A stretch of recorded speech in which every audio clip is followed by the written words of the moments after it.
दोस्तों सुजलॉन एनर्जी की बात करें तो स्टॉक के अंदर प्रॉफिट बुकिंग की वजह से आज कुछ गिरावट देखने को मिली है, लेकिन जल्दी बड़ी तेजी के लिए स्टॉक तैयार हो रहा है। यहाँ पे कुछ बड़ी गुड न्यूज निकल के आ रही है जिनको हम एक एक करके डिस्कस करेंगे। सुजलॉन एनर्जी जिसने पिछले दिनों बहुत ज़बरदस्त रिटर्न दिया है, लोगों को माला माल कर दिया, एक तरह से मल्टी बैगर साबित हुआ स्टॉक।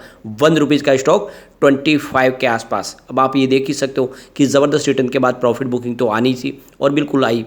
यहाँ पे देख सकते हो कि बीच बीच में जब आप देखें तो अपर सर्किट के बाद नॉर्मल ट्रेडिंग होती है, जिससे एक राहत मिल जाती है, क्योंकि लगातार अपर सर्किट और लोअर सर्किट में लोग उसमें से या तो निकल नहीं पाते या फिर पूरी तरह से फंस जाते हैं और कई बार फिर लॉस कर बैठते हैं, और इसीलिए नॉर्मल ट्रेडिंग बहुत ज़्यादा ज़रूरी है। तो अभी नॉर्मल ट्रेडिंग हो रही है, इसलिए चिंता की बात नहीं है। यहाँ पे देख सकते हो कि बड़े फंड हाउस हम इस समय खरीदारी भी कर रहे हैं और कुछ प्रॉफिट बुकिंग भी हो रही है। यहाँ पे इन सारी संभावनाओं को तलाशेंगे और जानने की कोशिश करेंगे क्या ये सही मौका है सुजलॉन में इन्वेस्टमेंट करने का, या फिर एक बार प्रॉफिट बुक करके निकल जाए, क्या है आगे की संभावना। लेकिन फ्रेंड, उससे पहले अगर आप पहली बार हमारे चैनल पे आए तो चैनल को सब्सक्राइब कर दीजिए, एक बेल आइकॉन दबा दीजिए ताकि जब भी नया वीडियो बने पहला नोटिफिकेशन आपको मिले। वीडियो पसंद आए तो लाइक शेयर जरूर कीजिए। चलो फ्रेंड्स, वीडियो स्टार्ट करते हैं। मैं हूँ आपका दोस्त SB दवे और हमारे अपने चैनल ऑनलाइन कमाई में आपका बहुत बहुत स्वागत है। सबसे पहले बाजार की बात करें तो आज BSE सेंसेक्स 65,780 के स्तर पे क्लोजिंग दी है, जहां पे 152 पॉइंट की तेजी थी, यानी 0.23% अपर बाजार ने क्लोजिंग दी है, जो काफ़ी अच्छी बात है। दिन में बाजार फ्लैट भी हुआ था, कुछ दबाव हुआ था, लेकिन अंत में पॉजिटिव क्लोजिंग रही है बाजार में। निफ्टी एनर्जी में भी अच्छी तेजी थी। आप देख सकते हो कि 26,743 के स्तर पे 109 पॉइंट की तेजी थी, यानी 0.41% की तेजी थी, तो काफ़ी अच्छी तेजी थी। सुजलॉन में गिरावट हुई, इसके पीछे वजह है प्रॉफिट बुकिंग।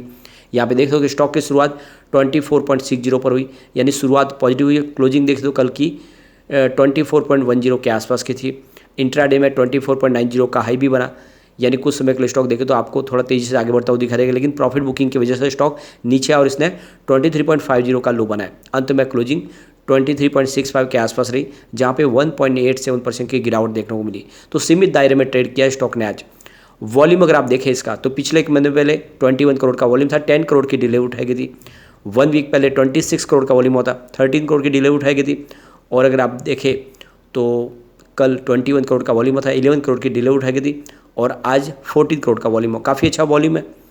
यहाँ पे जो सबसे बड़ी बात है कि इसने ₹6 का लो बनाया, 52 वीक का जो हाई है वो 27 का है, और ऊपर के लेवल से देखें तो इसमें करेक्शन भी काफ़ी ज़्यादा हो चुका है। अब इसकी परफॉर्मेंस अगर आप देखें, 29 अगस्त को स्टॉक 24.65 के आसपास था, 5% का अपर सर्किट लगा था।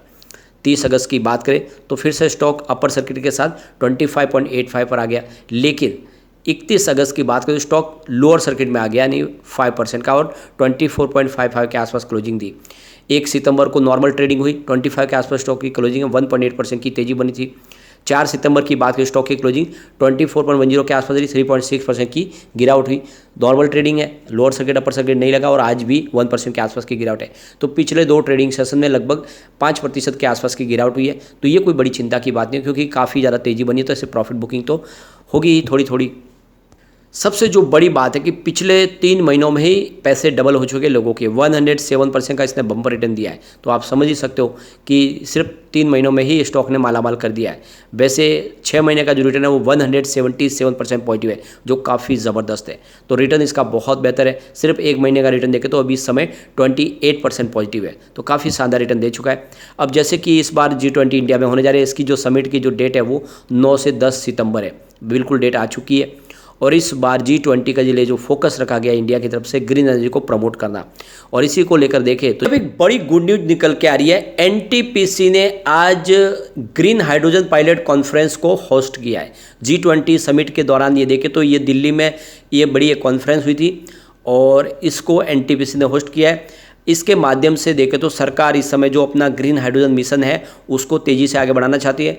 G20 के जो देश है वो इस समय यहाँ पे आए हुए हैं, और इसके तहत ये कॉन्फ्रेंस रखी गई।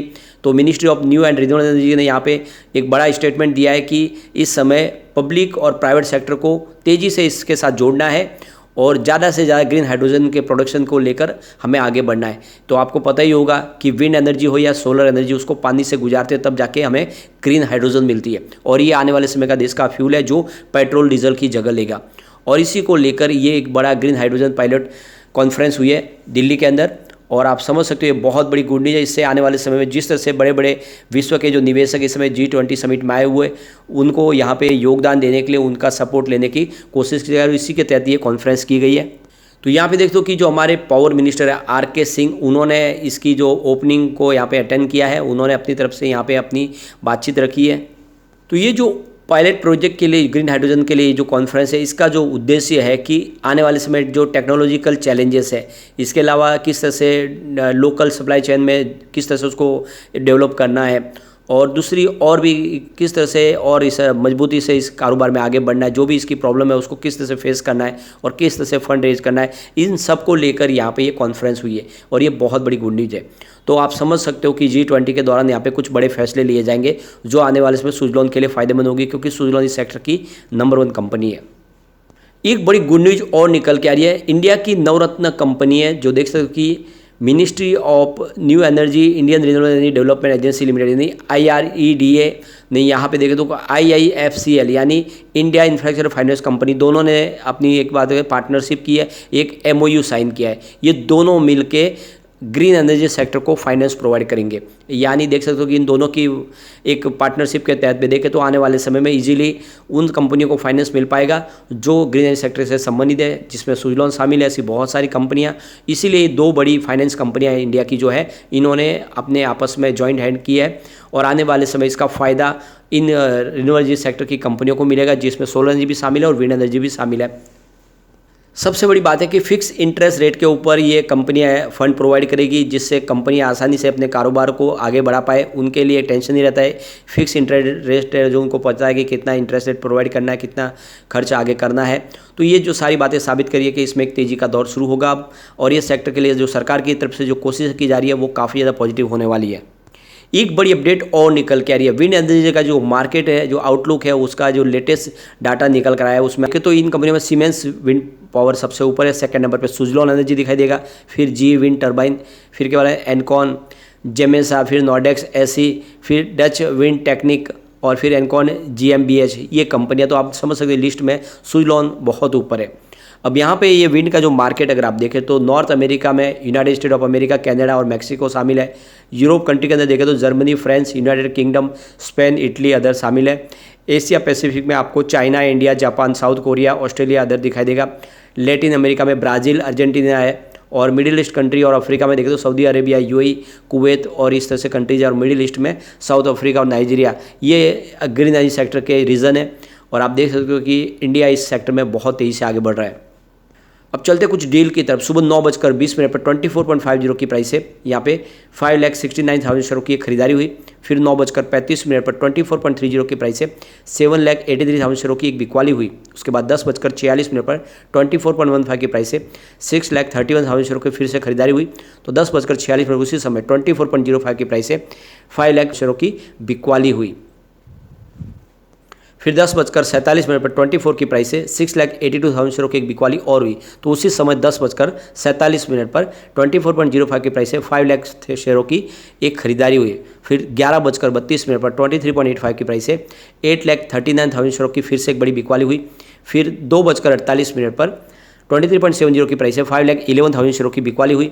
फिर 2:48 उसी समय 23.65 की प्राइस से 10,37,000 शेयरों की एक बिकवाली और हुई।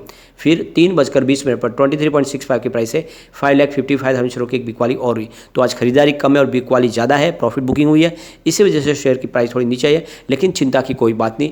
एक लॉन्ग टर्म इन्वेस्टर अगर आप है तो इस समय अच्छा मौका है, आप खरीदारी कर सकते हैं। Short term investor profit book कर सकते हैं, क्योंकि अभी भी दबाव थोड़ा सा देखने को मिल रहा है। लेकिन फ्रेंड, कोई भी इन्वेस्टमेंट करने से पहले अपने फाइनेंशियल एडवाइजर से बड़े ले ले या अपना खुद का रिसर्च करें, क्योंकि मैंने वीडियो आपके एजुकेशनल पर्पज के लिए ही बनाया। वीडियो पसंद आए तो लाइक से जो कीजिए और चैनल को सब्सक्राइब कर दीजिए।